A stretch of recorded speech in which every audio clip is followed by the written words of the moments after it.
Hi, everybody. Veronica Cole here, Sacred Alchemy After Loss. So I'm glad you're joining us for this 8th day. Can you believe it's been 8 days? 8 days of whatever has happened has happened. And you know, because if you've been on here or you've been looking at the recordings, which are all on the Sacred Alchemy site, under units, you will find each day. So that's 5 days of teaching, and then the additional 4 days, of which today is number 3 of those days. You will find the interviews as well. So without further ado, I want to welcome a beautiful soul. Her name is Crystal Cockerham. And Crystal, I'm going to read you a little bit of her bio because she's just, again, she's one of those people that has so much information and such knowledge and has spanned her horizons probably a million times. So so let me tell you, because when I get through, you're going to go, wow. Okay. So Crystal is a certified red tent facilitator, a spiritual mentor, and an international best-selling author. Crystal works with awakened empathic women, of which all of you are. You know that, right? All of my empaths out there and my highly sensitive individuals, because that's who is looking at this right now. Women to unlock the shackles of pain, shame, and self-condemnation so they can reclaim their sovereignty and liberate themselves from the world's perceptions. That's a big mouthful. We're going to talk about that. Using her own intuitive blend of spiritual midwifery, she guides women through the process of transformation, forging and solidifying their innate connection to their inner wisdom, allowing them to access their own truth, empowering them to claim their sovereignty and become the women they are truly meant to be, and live a more connected, joy-filled life. So Crystal is a former secondary educator, a certified coach, a certified melody crystal healer. Ooh, I like that too. Spiritual counselor and healer trained in both shamanic and priestess practices. Priestess practices. Could it get any better? As well as various other forms of energy mastery and healing. In addition to authoring her own journal and 4-part meditation series bundle, Awakening Your Divine Wisdom, a guided journal expedition to explore your universe and decode its secrets, Crystal has been published as a co-author in the following international best-selling books: Shine, Stories to Dream Big, Fearless, and Blaze Your Own Trail, and My Journey, My Journal, Dance of the Women's Souls 2020 Inspirational Almanac, Kindness Crusader, The Path of the Sacred Feminine, and Radical Self-Love. So, saying all of that, oh my gosh, Crystal, I got to take a breath. Okay. How old Sometimes I do too. So, I mean, I'm thinking to myself, how old is this woman anyway? It's like, you're 1,000 years old. I mean, what's going on?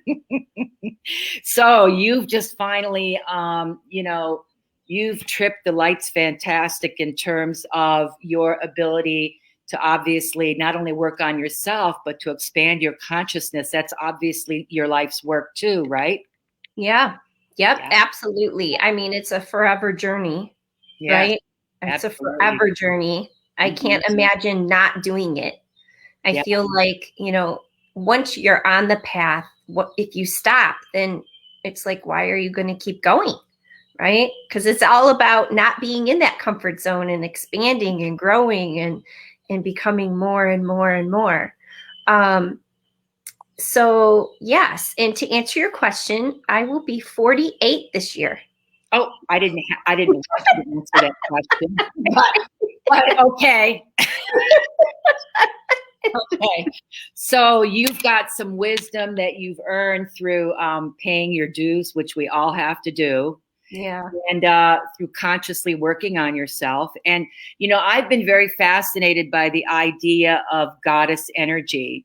And I don't know if you're going to talk about that today, but I would love you to incorporate a little bit and just tell us what, because I would really like to have a definition from your point of view, because this is a lot of the work that you do. I would say that it's goddess work. Oh, yeah, absolutely. Okay, so how do you define goddess energy, and what does that mean? So for me, and yes, I have my notes. Okay, good. All right. From when we originally spoke, when you asked me, so I wrote down, like, I just have a couple bullet points.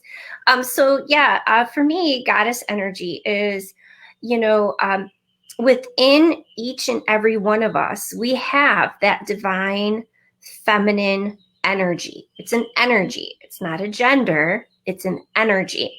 We also have the sacred masculine energy. And so if you think about, like, when you awaken to those aspects of yourself, right? Some people will call them the yin and yang, right? The masculine and feminine. The masculine and feminine is not necessarily the same as the divine feminine and the sacred masculine, because the divine feminine and the sacred masculine are energies. Feminine and masculine may talk about traits, but mostly it's kind of like that bridge in between, right? Like, some people will refer to them as energies, and in the way that they're referring to them, they are referring to them as an energy. But most often it's a gender identified energy. So there's a difference there. And so goddess energy is the energy of the divine feminine. It's your own divinity within you that is the feminine container that has the ability and the capacity to hold all that is, right? Without judgment, without comparison, and with all of the compassion and unconditional love that you can possibly muster, right? Because anything you can muster, it's exponentially more when you're in that space. And so I like to think of giving that visual of goddess energy as a woman who is not only in her divine feminine power, but also in good relationship with that sacred marriage within. So it's the sacred masculine. And so she's constantly being and holding, but receiving and citing and doing consciously, right? She's in her sovereign state of being, meaning she's not perfect and she knows it, and she's perfectly fine with that because she's got the tools and the mindset and the guidance in place that she can go to for support when those dark spaces show up, right? When the shadow shows up. And, sometimes, even healers need other healers. So to be able to tap into your own light and shine that light in your shadow and still claim and own your worth unconditionally and unequivocally, that is goddess energy for me. That sounds amazing. I'm thinking about it and wondering, like, okay, so if I want to think about goddess energy, then how do I bring that goddess energy mindset to me? Is it a particular goddess, or are we using goddess in the sense of the spiritual element of a larger energy, I guess? But I don't know. I'd like you to explain that. Could you help me understand that? Well, the way that I really help women work through that is with goddess archetypes, with archetypal energies, because we are all of them, right? So there's going to be certain goddess archetypes or goddesses that we are really drawn to, but also that we are really resistant to. And there's equal learning to be had in sitting with both. Okay. And accepting both. And that is that sovereign space. Interesting. Yeah. Would you consider then, like, let's say I have this huge picture, beautiful picture of Ganesh, and would you consider Ganesh could be part of that? Absolutely. Okay. Absolutely. And, some women don't even know who that is. Some women are this much familiar and some women are this much familiar. That doesn't make them any less goddessy or goddess potential just because of that. And for some, she is the goddess that represents a dormant aspect of herself. And for others, she's the one who shows that part that needs to be brought back into balance and right relationship within herself. Wow. Okay. That makes a lot of sense. And I want to say, if anybody has any questions that you want to pose right now, you could do that in the comments section. But I won't be able to see your name unless you did indicate that in the comments there was something that you had to click on to say that you would allow your name to be shown. But if you didn't, then I'm only going to see Facebook users. So I'm letting you know that. Yeah, I really wanted to say also, and I completely forgot, is that our concierge Amanda is posting in the comments section how to get in touch with Crystal, so that you will know to look below in the comments to find the way that Crystal can be reached. And also, Crystal does have a website, and there's been some technical issues, so she's going through a change in that right now. But that will eventually happen. But just so you know, if you want to get in touch with her, she has something that Amanda has posted below for you. All right. So, saying all that again, Crystal, I know that we had some things that we wanted to talk about. So what would you like to start with? Well, I'd really like to start with the feminine container.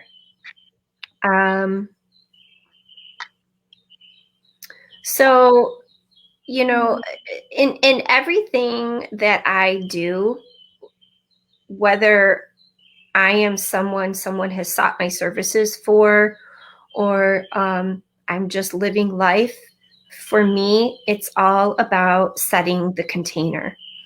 And, we all have that. We all have that ability. As women, the greatest visual, I'm a very visual learner. So I always like to help people really relate to things. So there's a lot of buzzwords out there. So the sacred container, the feminine container, a sacred circle, your inner chalice, your inner cauldron, they are all buzzwords that refer to the same thing. And that is holding space, right? It's really just holding that space. And that is what your ability to do that and to be that for others, whether you know you're doing it or not, is what draws people to you. And they find themselves literally pouring out and telling you everything, oftentimes without control or without knowing, or afterwards they look at you. And this happened to me. I was in the hospital 2 years ago almost with my father-in-law, and unexpectedly he was passing away. Ooh. And I mean, we just didn't know. And I was sitting in the waiting room and I was just doing that, right? Holding space, trying to process. And all of a sudden the person sitting next to me turned and she just started talking. So I'm like, in my head, I was like, yes, we're doing this. Okay. I can do this now, right? And all of a sudden, after about a half an hour, she goes, "Who are you?" And I said, I introduced myself. She goes, "I have never told anybody that." Like, and she was just like, I'm like, it's okay. It happens to me all the time. And I don't think we need to get into the explanation. It is what it is what you needed right now. Right. So I say all of that. And I mean, and she's she's in her 70s. Right. So, it was like, I've never told anybody this before. Like, who are you? It was so funny. I'm like, was I wearing a mask or something? But So basically what that is, people, the purpose of the container is the safety net. It's a safe space. It's a sacred space. And so, the sacred container, just as, your uterus, your womb space, right? When you're incubating that little human life in there, and it's starting from something so small into like this crying thing that's really painful to move from the inside to the outside, right? That container expands and contracts just like, the uterine walls, the womb space does, to be able to accommodate all the movement and the expansion. So movement and expansion isn't always pain and sorrow and grief, though that's what brings people to you because, when you're having an excited moment, you want to share that with the world. So those things don't get pent up, right? Mm-hmm. But all the grief, the woundedness, all of that does get pent up because they're not good feels. Mm-hmm. And, there's a lot of story around that and different kinds of story around that for different people. So, and the way that intermarriage works is, the sacred masculine is the inciting actions, not the doer, right? That's masculine. The feminine is being, right? But the sacred masculine is the inciter. It's the potential, right? And the job of the sacred masculine is to protect, provide, and procreate, right? The 3 Ps. So it can't do that without a safe container. And so, that is why right now, with everything we have going on in the world, it's so important and vital for women to wake up and remember that divine feminine aspect of themselves so that we can ready the world for the sacred masculine to show up and do its job. Wow. I have never heard of that kind of a description or identification of the womb as being the sacred container. And I just love it because to me, conceptually, it makes so much sense. It's like that's where we can expand, we can take in, and we can create. And oh my God, that is such a brilliant, it's such a brilliant description. I love it. I really, really do. I'm really identifying with that very strongly now. And I'm betting that other people can too. Does anybody identify with this? Let's see if anybody has anything to say. Yeah. Okay. So people are excited, but I'm not seeing any comments yet. And it may be that they're there, but they're just not showing up. So, in terms of this, if you were to think of it in your description, the way that you're talking about this sacred space, first of all, I would think that you have to be emotionally very aware, empathic, and you would have to exhibit a wisdom that is kind of beyond. I mean, I think you would have to have some sort of, it seems like, now maybe I'm not seeing this correctly, but it seems like all you have to really do is tune in and you can access this wisdom of yours, right?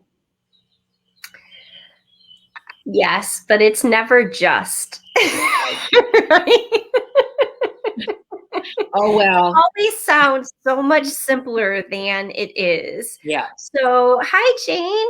I see Jane is with us today. Totally identify with that description. Love it, she said. Thank you.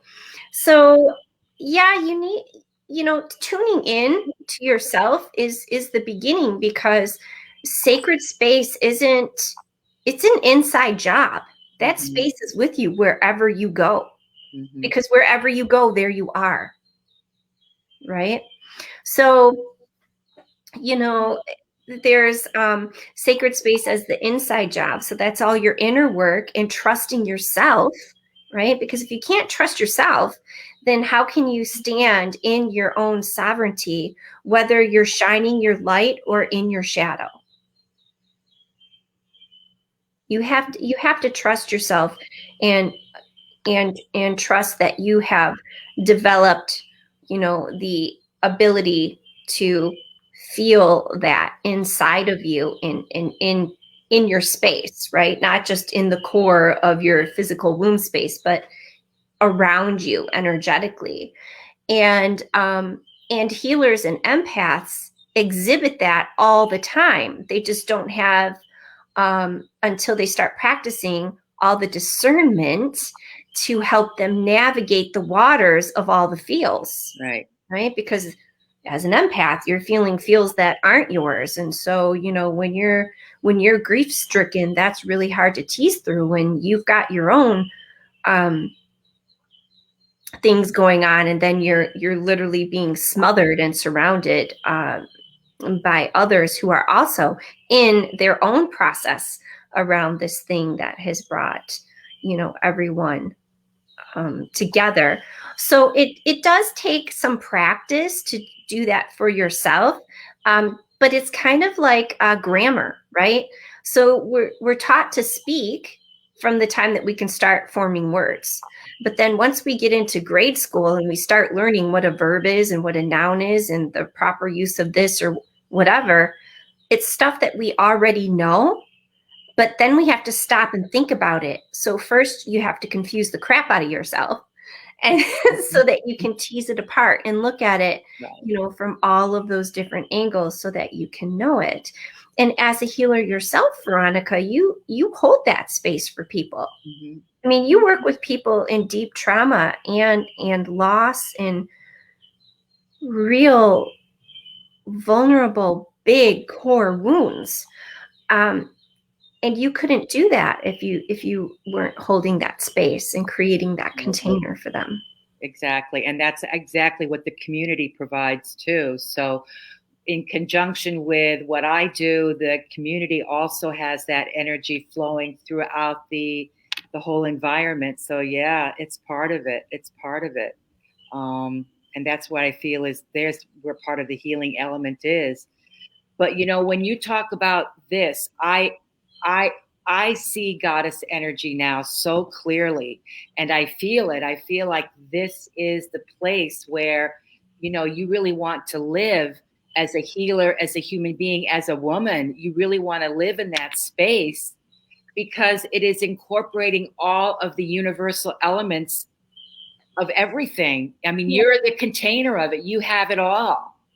Yeah. So I love the idea of this. I really do. I think I want to expand on that. I love it. Yeah, well, it's really perfect that you asked me to speak this week, because this week we have a new moon. Right. And the new moon is in ancient societies is when women's moon cycles, their menstrual cycles, were synced with the new moon phase. And so there was, this window of time where all of the women, as soon as they had their first menses, all the way until they were no longer on this plane, would enter into the moon lodge or the red tent. And what that is, and again, another visual, is that shedding, right? That death, that shamanic death that we as women go through every month, and rebirth, and you start anew, right? Because, I mean, if you're on your cycle, there was no baby planted in there. So all that lining has to go away, right? So the physical representation and the symbolism of that. But what that does for us as women, especially when you're in tune with your divine feminine energies, is your intuitive senses, your empathic senses, are heightened so much so that you are in your strongest power during that time, right? Because your power comes from your intuitive senses and your ability to trust and connect with those. Mm-hmm. So there's always something that surfaces, right, for it to die, literally, so that you can make room for the new. And so I thought, I could, because I've given this some thought, like it wasn't ironic. It was really quite divinely timed that you asked me to speak right now, a few days before the new moon in a workshop for grief, which is you're grieving because someone has died, right? Their soul has gone through that cycle in their own way, and they're going to their place so that they can reboot and get ready to be rebirthed anew. But behind that means that we're grieving that loss, whether there's something that's angered us, whether it's a wounding, whether it's a pattern that we have taken on from a false identity that we've taken on by ourselves. There's a grieving process that goes with that, right? So, because they're all different facets of identities. Mm-hmm. Well, this one I happen to be particularly bonding with now as you're talking, because I feel that thinking of myself, because when I thought of goddess, that used to be a catchword also. It became kind of this catchword, and I never really understood. I mean, I understood why people would be thinking of themselves or a goddess, or that you're a goddess. They could use that term. I mean, you're behaving like a goddess. That's great. But I never really thought of it in terms of really what it represents. And it's actually much bigger than the word. I mean, the word goddess itself kind of eliminates and the real true meaning of it, and that's probably because as humans, people have taken it and we've kind of watered it down, and we, whatever it goes through in the recycling of things that we use words for. It's like we really need to bring that back to life again and really fully, embrace it and think of ourselves in terms of goddesses, not because we're so full of ourselves, because that's the other thing that is the misconception. Mm-hmm. Like, oh my God, look at that ego on that person. She thinks that she's a goddess. Well, if you really are running around and you're putting it out there that you think that you're this goddess, but there is nothing behind it, I could understand that, because that's very, very rooted in ego. But the kind of goddess energy that you're talking about is almost like a quietness. It's like you don't have to run around saying that you're a goddess, right? But you can talk about the personification of it. It's like how it's inside you, and it's a container for your wisdom, for the energy, and for the ability to make choices and create based on all of this powerful energy that you're containing. It's amazing to me. I love it. It's an absolute beingness. Yeah.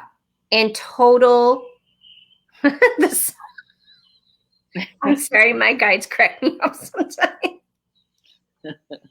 I was going to say it's that total self-acceptance that leads you to unconditional self-love. And my guides are like singing the song Total Eclipse of the Heart in my brain. Right, but that's your light eclipsing your shadow. Right. They do that to me quite a lot. I have to laugh about it. Yeah, but the other, there was something else that I was going to say.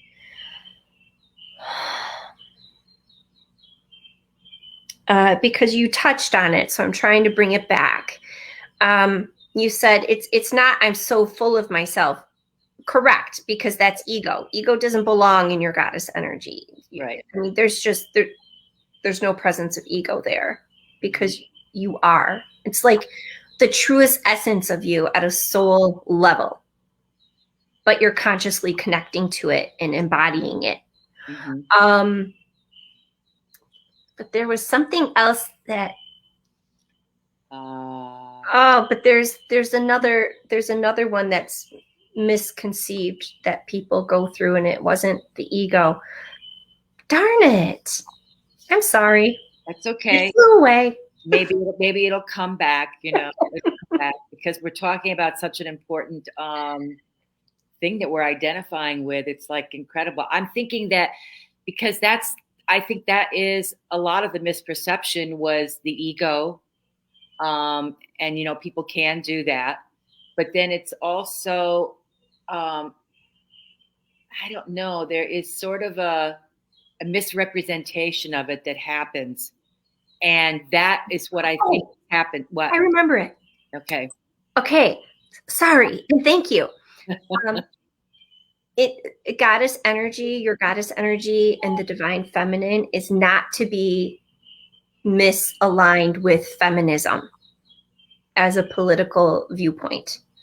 It's not that women are better than. It's no gender. It's non-gender, because men have divine feminine goddess energy in them too, just like we have sacred masculine energy in us. We all have both, right?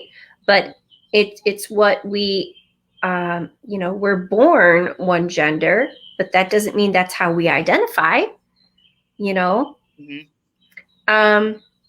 So I wanted to bring that up too, because, in the 60s and 70s, there was a big movement of like a goddess movement that was really taken on by the feminist movement as well. But that's not a true alignment either. Right? Mm-hmm. So, I mean, if you are, and I'm not saying girls don't rule. Freaking girls rule, man. Women rule the world. We do. But that doesn't mean that we are the be all end all power, right? Because we also require that sacred masculine energy to complete us too. It's not just one, it's both in synergy and divine fluid movement. Wow. That's like a whole other thought in itself. Yeah. So it's the synergistic, I want to say power. There's a synergy and there's a power in that synergy. And if you're truly identifying and you're owning that in your inner world, in your space, then I'm thinking that you would also, how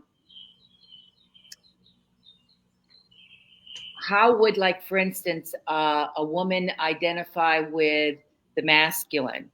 I know that that's, like the yin and yang, there is that part, but maybe that needs to be fleshed out for people a little bit.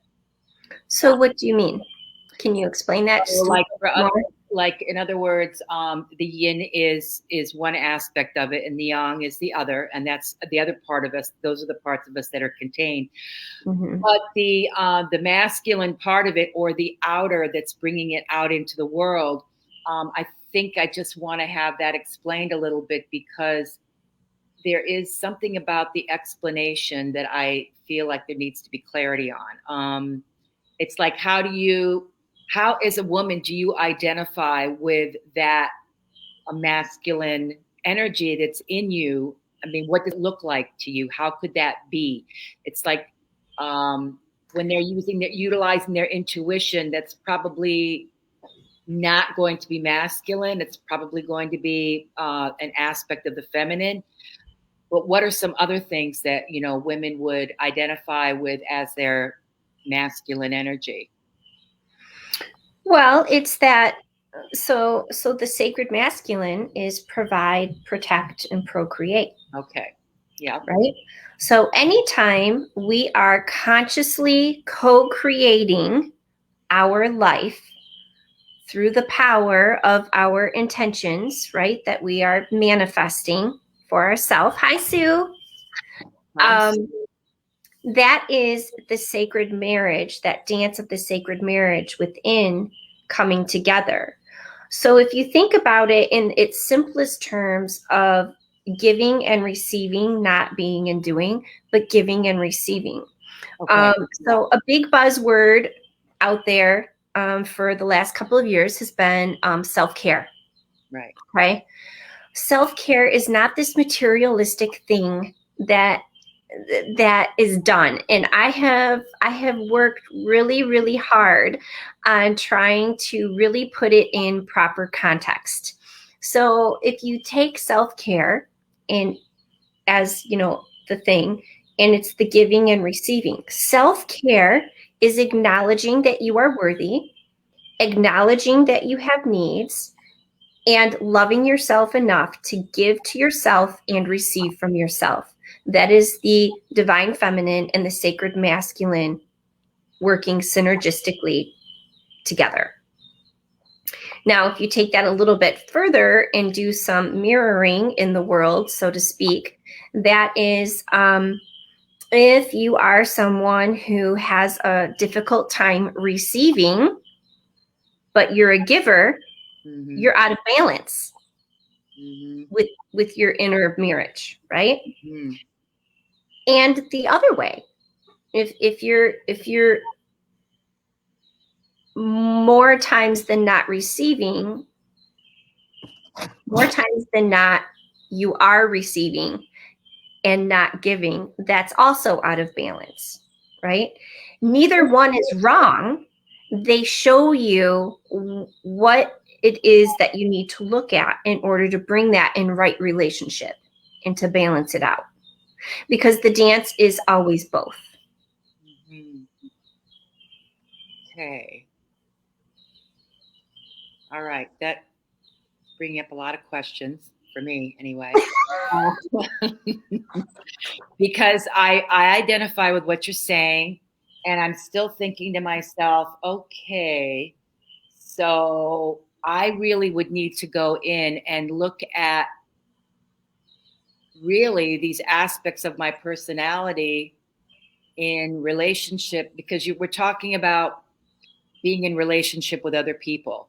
So if I want to look at myself and how I'm relating to somebody, it's probably a good idea for me to go in and, first of all, identify whether I'm giving or receiving. That would be number one, I would think. And if I am giving, that's a great thing. If I'm receiving, that's a great thing. But if I'm only allowing myself to give to other people, then I have to start looking at what's going on with me. Why am I so free about giving, but where is the receiving coming from? I mean, why am I not receiving from others? Right. What's going on with that? And when you don't allow yourself to receive from others, you take away their joy of giving. Right. Right. So, I mean, that's really one way that I get to, sometimes that's how I get through to people. It's like, but you really love, like, what's your favorite thing? Like, why are you such a giver? Like, it just makes me feel good. Well, why would you not allow somebody else to feel good around that? Right. So, your outer relationships are a reflection of things that are happening within you. So, that's where everything kind of, comes into play. Makes a lot of sense. Absolutely. Did Sue just ask a question there, or, she's commenting? Yeah. Okay. All right. So, wow, that's really like wonderful new it's exposing a different territory that I'm not used to being in. So I love it. It's wonderful. Really good. Yeah, no, it's huge. It's huge. And oh my gosh, before I started down on the path, like I literally didn't know what to think. Like literally one day it was, I just had a headache. This was way before I knew so much. And I had tried all of my things, and it had come down to, I think I need the chocolate. And so I was working in like a cooperative space, and this one gentleman was leaving. He's like, I'm headed out. Can I get you anything? I said, well, where are you going? He's like, I'm going to Wendy's. And I'm like, well, if you could bring me back a chocolate Frosty, I would really appreciate it. Let me grab my wallet. And he's like, no, I got this. No big deal, blah, blah, blah. I didn't know what to do with myself. Like, I didn't know how to just say thank you. Right. Mm-hmm. And that was when he came back and he brought me, the little kid's size Frosty, and I tried giving him $1.06. He's like, "Are you kidding me?" "No," I said, "I've got it. Please let me get this." And I just was like, and he goes, "Just say thank you." And I said, "Thank you." But we all, there, and in that there was so much. There was just so much. Yeah. And that's why, for me, red tents are so, so important, because it's an opportunity for women to really unpack those aspects of themselves in a safe space. Yeah, I'm thinking that maybe you want to talk a little bit about the red tent retreat that you have been working on, and let us know about that. Do you want to share that now? Is that something you'd like to share? Because I'm looking at the time, and sure. Yeah. No, I am. I'm really, really super geeked and really excited because I totally geek out on this stuff. So I have been behind the scenes planning, and if all goes according to plan with the tech gods and gurus and geeks, I will have my retreat page recreated and live on a different website, crystalcockerham.com, while my Wisdom Awakens is, in surgery and rehab and whatever else it is. So April 9th through the 14th this year, so this spring, I'm hosting a red tent event. So in Sedona. So it'll be, at least within the US, so it'll be easier to travel to and all of that. All except the one day that we are doing the actual red tent ceremony.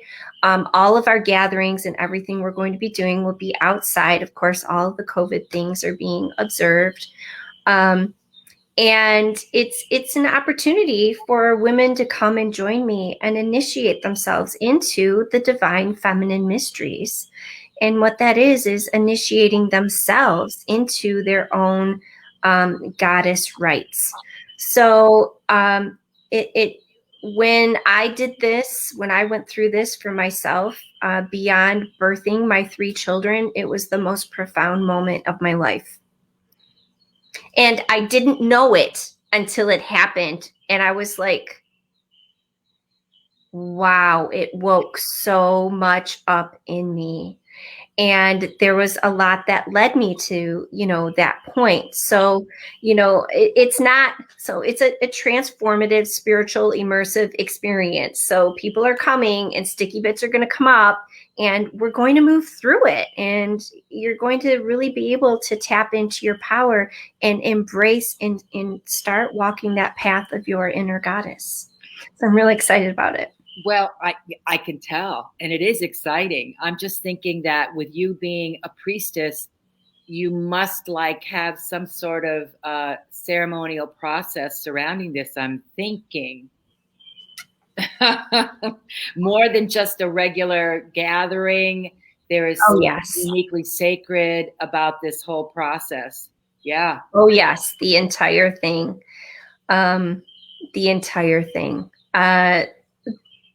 Yeah, there's a lot of different steps that are involved and there's a lot that goes into it.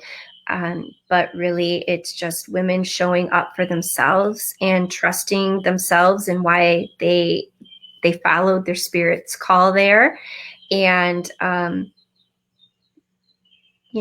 of checking in and continuing to open and blossom along the way. There's so much, but I can't share everything. Yeah, no, it is not a form of Wicca. Wicca is a religion, and I, accept all religions, but this is not a religious. This is very a spiritual act, right. That is personal within yourself, and each woman is going to glean something different for them based on their life experiences and what their path is before them. Right. So, I've shared this path with women who follow the Jewish faith, who follow the Catholic faith, other forms of Christianity, and, identify themselves as pagans or, non-believers. So it's all accepting. Wow. I mean, it seems to me like this is going to be an event where you gather with women who are like-minded, and that's powerful in itself, to be with like-minded people and women. And oh my gosh, it's like giving me chills, because I'm just thinking about how beautiful this could be and how much energy this could bring in. And you're calling forth all of that energy as well. So I'm thinking, oh my God, I'm getting massive chills about this. So I'm thinking that it's like all through my body. I'm thinking that you're bringing in all of the spiritual elements and all of these gods and goddesses, if we want to go that route and talk about that, but all of these things combining. Oh my gosh, it's just got to be fantastic. Do you have any idea about, because you've said the time, is there any cost that you're willing to share at this point, or where people would be staying? Oh yeah. So yes, because all of that. So the cost is going to be revealed as soon as I can connect a payment page to my almost recreated retreat page. And that's coming from the travel company who's been coordinating everything. We'll be staying at the Skyrock Inn of Sedona. And we will be, I have planned some very really yummy excursions that are part of the process, and connecting with the elements and with the lineage of the land, and helping you to connect with your own blood lineage, but also the lineage of the divine feminine as well. So it all kind of comes in as accepting of whichever path that you follow. So yeah, there's a lot of yumminess. I have on the retreat page, there will be like the schedule of, this is what we're going to do this day. This is what we're going to do this day. But of course, I can't share the processes, right. Because we're not in it and the women haven't shown up yet. So we will be doing a Vortis tour. And the place that we're going to be visiting is called Angel Valley. So they do the Vortices tours. But there's also a medicine or ancestor wheel there.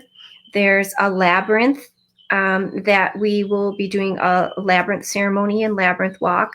But then there's also an angel wheel and a chakra wheel and some other places there that, the participants will be able to spend their own personal time with. Almost all of the meals are included. I have some gifts that I'm not sharing because those are for participants to know when they come. It has to be a surprise. You have to trust the unknown, trust your container. But yeah, so all of that is good. And, special dietary requirements are, of course, always observed, and will be accommodated to the best of the abilities. So, it's great. Yeah. This is terrific. Is there, okay, so the way that they can get in contact with you again is through your Facebook page, which is Wisdom Seekers. Is that what it is? Wisdom Awakens. Wisdom Awakens. Or they can email me at crystal@crystalcockerham.com. Okay, and that's how they could get information. And possibly if they email you, then you'll have their email address and you could inform them once you have all the specifics surrounding your retreat, right? Yeah. I actually have a VIP list going, before Mercury retrograde incited, and, took down my website. And as an entrepreneur, that is, I think, one of the scariest things ever. Right. So I just dropped that link in Messenger to you, Veronica, because StreamYard isn't allowing me to comment. Okay. But that is basically it's your name and email, and that puts you on the VIP list. So as soon as registration opens, like you'll get access to that, and you'll get access to that information before it goes, live for the world. So yeah, you want the VIP access because I'm keeping it an intimate experience. So I don't want it to be too big because it's very important that community and those connections are being made. Can I ask how big are you permitting the circle to be? How many participants will there be max, do you think? At the maximum, I would say 21. Okay. But I have a number in my head that feels absolutely perfect and divine. That is lesser than that. So, okay. Yep. But there is a minimum of 5 in order for the retreat to run. And of course, all the refund and all of that policy stuff is part of it. So I will have the messenger link that you sent me in Messenger. I'm going to have should Amanda post it in the comments, or would you rather just have people request it and it could be sent to people individually? I don't know how public you want that to be. Oh, it can be public. Okay. Yeah, that's fine. Okay. All right. So that's what we'll do. So Amanda, you could post that in the comments section, and I'd probably have to send it to her. So I'll send it to her later on today. Well, thank you, Amanda. Yeah, Amanda's great. I couldn't do this without her. Is there anything that you want to wrap up with? Because I'm going to finish up with my group after this. And okay. And so is there anything in closing that you'd like to add? I think the only thing that I could possibly add is if they really, if anybody is interested in kind of getting more of a flavor or looking for a community of women on the path to their divine feminine, and many who are already there, then I have a free private Facebook group, Feminine Wisdom Keepers. And it literally costs you answering 2 questions and your email to join. That's it. All right. That's perfect. So, yep. It's really been delightful having you on, Crystal. And thank you for the clarification and giving me a new perspective of energy and how, as women, what we are the containers of. It's just amazing to me. I love it. Oh my gosh, it really is. Thank you very much for inviting me. I always enjoy talking about this. I always get a boost of energy, when you love it and you're passionate about it. It's like the best medicine ever. Absolutely. Absolutely. And you did. So thank you. So thank you for bringing this to us, and I appreciate it. And so have a great rest of your day. You too. You too. Thank you, everybody. Bye. All right. That was fantastic having Crystal on, because today is our 8th day of the 9-day workshop, which I say it's 5 days of teaching and then 4 days of bonus. So Crystal has done a fabulous job in terms of what I think of identifying that sacred container that is within each of us, and bringing in the synergy of the masculine and feminine, and identifying what it means to be a goddess. All of that is so important. So we're going to remember that, because that's something that we could really utilize in our lives, right? It expands the idea of who we are as spiritual beings, and it expands the feminine of who we are as spiritual beings. And it also is not eliminating the masculine. So in this composition, that makes us bigger than what we really would absolutely think normally, right? It's like we're more than just these containers of something that have our organs in it and that we are working through this physical life in. We're much more than that. We are divine creatures. So I want to talk a little bit about, because my doors are open for my program, and that is ongoing. And as of Tuesday, at the end of the day, all videos will come down. So please, please, please watch the videos. They're in the unit section in Sacred Alchemy After Loss. And you just have to go onto the page and check it out. So if you've missed any day or a partial day, you want to go and review them, because then they're going to go away as of Tuesday, late evening.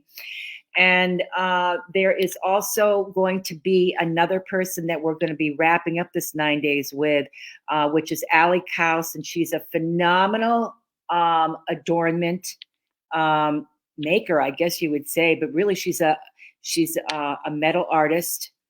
And she does these incredible pieces for people that will bring in a sense of remembrance and spirit working with you, because she works very closely with people. She incorporates the spirit in each and every single piece. So that means it's totally identifiable with who you are. And that incorporates your spirit as well. And I think tomorrow she's going to show us some pieces that she made, for people that have passed on, the loved ones comprised with all of these different elements. She created these pieces, and as well as for a beloved pet. I believe it was a pet. It might have been a horse, I think. So, but there's so much more to the conversation. I don't want to mix this up with crystals, because crystals, we have to let that digest in us, right? And tomorrow at the same time, 3 p.m. Eastern, we're going to meet here, and we're going to wrap up with the fabulous Allie Kaus. And so I want to remind you that my program is here to help you be bigger, to help you be more integrated with all parts of you. And that means the parts of you that are unconscious now, that may be ruling you in your conditioned self, that may be causing you to think things and to do things that are holding you back, because you really believe that these are your thoughts and it's the way to go. But it's a conditioned self, as I've been talking about all the 5 days, really is trying to keep itself safe. And this is probably from when you were very young that this was developed. So it's a wounded part of you. And, we can develop wounds as we get older from different situations or from traumas. But a lot of this is rooted in that early childhood experience, or what you took in and believed was the way that you had to deal with something. So that will impact how you may feel about something later on, or how you might feel that grieving, you can grieve about somebody that you've lost.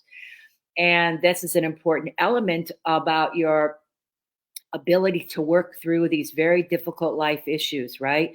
We have to go in and untangle these knots of what have occurred as a result of the thinking of a small child, because this generally happened when we were very young.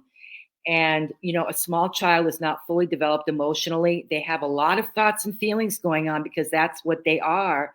And they're taking it a lot. They're little sponges observing everything, but sometimes their perception gets askew from something. And it doesn't necessarily have to be that somebody did this to them, but it's the way they experience something. And then on top of that, the influence that you have had from people in your lifetime that were well-meaning, unless there is absolute abuse going on, then that's a different story. But I'm talking about well-meaning parents that were raising you, and maybe they lost their temper, maybe they had said something that they didn't mean, or maybe there was a repeated pattern because they have their own wounded selves that they have not been working on themselves, that they brought to the plate when you were a child. And so you're not just dealing with yourself, you're also dealing with the influence of the people that were around you, your caretakers, parents, teachers, just people in your lives, okay?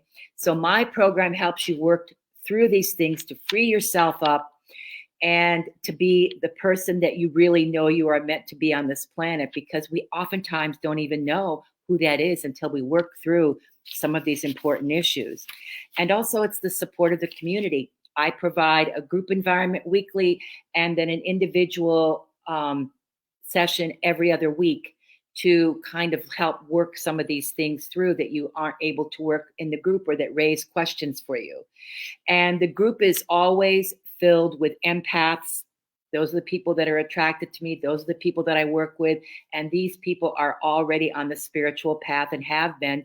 So you're walking into this environment of being nurtured, loved, and understood. And even if somebody isn't really clear about something, what they're learning is a way to verbalize and to have conversations and to get to some of those things that you wouldn't do in your day-to-day life, because there are certain questions you're not going to ask somebody in your day-to-day life, or there are certain things that you're not going to express in your day-to-day life because of obvious reasons, which, have to do with societal norms, right? But in this kind of an environment, everything is open. You bring it out when you're ready. And there is no ripping off the Band-Aid. This is a process. And that's why my program is a year-long program, because it takes us a while to go through that process and to make this a perceptual change, not just a change where you're white knuckling it and saying, oh, I can't do this. I don't know what to do. How do I stop this from happening? You don't have to do this force, because when you have a perceptual change, and that's what happens through the program that you would be working with me on, it becomes a part of your being. It is totally integrated with you. So it's the whole being that we're dealing with, and that's the whole being that we want to see thrive and come out in the world. So I have discovery calls that I believe could, there's a schedule in the, there should be my Sacred Alchemy After Loss program page that's in there. And there is, when you bring it up, there should be something in there. And I know there is, to schedule. And I have some time set aside today and tomorrow for appointments. But if you feel that you need something different, please just direct message me and I will get back to you and we will set something up. So that's how you get a discovery call. And discovery call is to see what this program could do for you, how it can support you, how to make you more expanded and expansive in the world, and how to own more of who you are. That's what you really want to do. You want to own more of who you are so that everything is exposed in terms of your brilliance, in terms of who you are and what you want to bring to this world and to yourself and those around you, right? That creates more love, more joy, more ability to produce and to be abundant in your life. It's a beautiful thing. So we have one more day. I will see you all tomorrow. And today is a beautiful day. Enjoy it. I have the sunlight streaming in at me. I hope you have sunlight around you. Take good care. It's been wonderful. See you tomorrow. And if you haven't seen the videos, go back and watch them. They're up until Tuesday evening. Take good care. Bye-bye now.